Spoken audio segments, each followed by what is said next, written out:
Hey everyone, and welcome back. If you've been digging through your settings looking for a direct button to send money straight from Cash App over to Zelle, you've probably noticed it doesn't exist. Because these are completely separate platforms, they don't integrate natively. But there's a super easy workaround to move your funds between them by using a shared bank account as your bridge.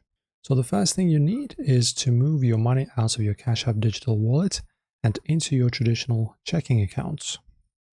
Open the Cash App and tap Banking tab in the bottom left corner, and this is the little bank building icon in your current available balance. Tap the Cash Out button right below your balance. Type in the exact dollar amount you want to move to Zelle.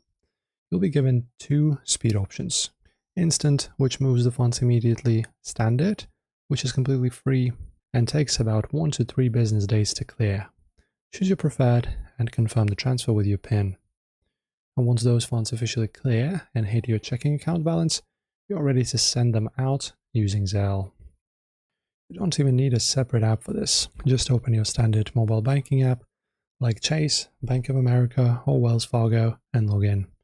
Navigate to Primary Payments or Transfer menu layout and select the option that says Send Money with Zelle. Choose your recipient by typing in their verified email address or US mobile number. Enter the exact amount you just transferred from Cash App, double check their legal name on the review screen to avoid any typos, and then hit send. The money will link directly from your bank to theirs in a few minutes. That's it. Takes just a quick extra middleman steps. If this was helpful, like the video.